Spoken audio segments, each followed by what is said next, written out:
கர்த்தருடைய நாம் மகிமைப்படுவதாக. இந்த புதிய நாளுக்காய் கர்த்தரை நன்றியோடு துதிக்கிறேன். இந்த புதிய நாளின் தியானத்துக்காய் எடுத்துக்கொண்ட வசனம் யோவேல் தீர்க்கதரிசன புஸ்தகம் 2வது அதிகாரம் 26வது வசனம். நீங்கள் சம்பூர்ணமாக சாப்பிட்டு திருப்தி அடைந்து உங்களை அதிசயமாய் நடத்தி வந்த உங்கள் தேவனாகிய கர்த்தருடைய நாமத்தை துதிப்பீர்கள். என் ஜனங்கள் ஒருபோதும் வெட்கப்பட்டு போவதில்லை. அதிசயமாய் நடத்தி வருகிற கர்த்தர் நம்மோடே கூட இருக்கிறார்.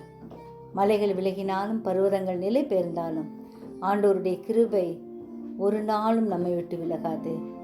அவர் நம்மோடே கூட என்றும் இருக்கிற தேவனாய் இருக்கிறார். மாறாத கிருபையை பற்றி கொள்வோம். நம் தேசத்திலே நம்மை சுகமாய் இருக்க பண்ணுகிற ஆண்டவர் நம் கூடவே இருக்கிறார்.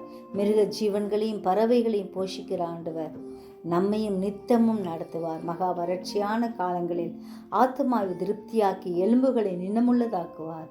நம்மை திருப்தியாய் போஷிக்கிற கர்த்தர் சதா காலங்களிலும் வெட்கப்படாமலும் கலங்காமலும் இருக்க செய்வார். ஜெபிப்போமா.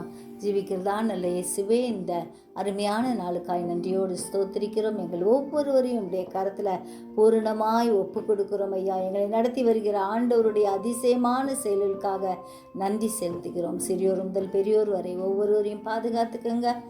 தூரத்திலும் சமீபத்திலும் இருக்கும் உடைய பிள்ளைகளை கர்த்தர் பாதுகாக்கும்படியாய் ஜெபிக்கிறோம். உலக சமாதானத்துக்காய் ஜெபிக்கிறோம். அதிசயங்களின் தேவன் இறங்கி அற்புதங்களை செய்யும்படியாய் கெஞ்சுறோம் ஐயா. அதிசயங்களை காணப்படுகிற தேவனாய் இருக்கிறபடியால் நன்றியோடு ஸ்தோத்திரிக்கிறோம். ஆசீர்வதியும் வழி நடத்தும், பலத்தால் இடைகட்டும், புதிய கிருபை தாரும். இயேசுவின் மூலம் ஜெபங்கேளும் பிதாவே, ஆமென்.